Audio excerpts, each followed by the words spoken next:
gudoomiyaha golaha dhexe xisbiga wadani Cismaan Afkaab Nuur ayaa sheegay waqtiga shirka golaha dhexe xisbiga wadani la qaban doono fariin uu diray xubnaha golaha dhexe xisbigaasi xubnaha golaha dhexe xisbiga wadani in shirkii golaha dhexe hadii la ka dhigo uu dhici doono 30 bisha saddexaad hadii la ka dhigo March 30keeda uu ka qabsoomi doonana magaalada Hargeysa hadii la ka dhigo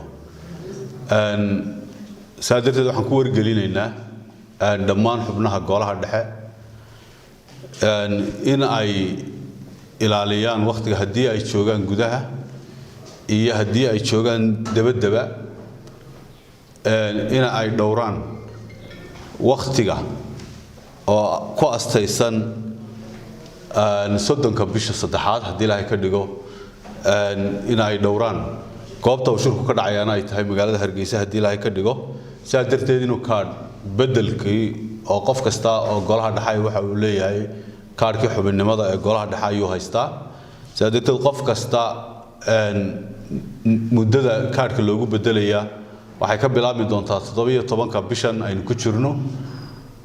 ilaa iyo 20ka bisha soo socota March ayaa kaad bedelku uu noqon doona muddo koobanna waa lagu bedeli doonaa hadii ay kale qof kasta kaadkiisa hore soo qaato hana ka bedesho xafiiska loo diyaariyay inay kaad ka bedeshaan saadarteed waxaan mar labaad iyo mar saddexaad ba ku adkaynaynaa in la ilaaliyo waqtiga ku astaysan 30ka bisha saddexaad iyadoo goobta shirku ka dhici doonana ay tahay magaalada Hargeysa hadii la ka dhigo marka saas darteed baan ula socodsiinaynaa xubnaha golaha dhexe waxa ka qabsoomay waa shirkii golaha dhexe shirka aynu ku dhawaaqaynaa hadii la ka dhigo saas baan maartay ogeysiinaynaa dhammaan xubnaha golaha dhexe ee xisbiga wadani taas baan ula socodsiinaynaa insha Allah taala waqti adag baa lagu jiraa oo kulliba dad badan oo dawladda ka imanaya way jiraan xaaladaha lagu jirana way meel kasta way jiraan way adag yihiin waxa kale oo aynu ku jirnaa xilli doorasho ayaynu iyadana ku jirnaa taadarteed iyadana waxay leedahay culeyskeeday leedahay laakiin inaynu ilaalino way ka firsan weydii inaynu ilaalino nidaamkii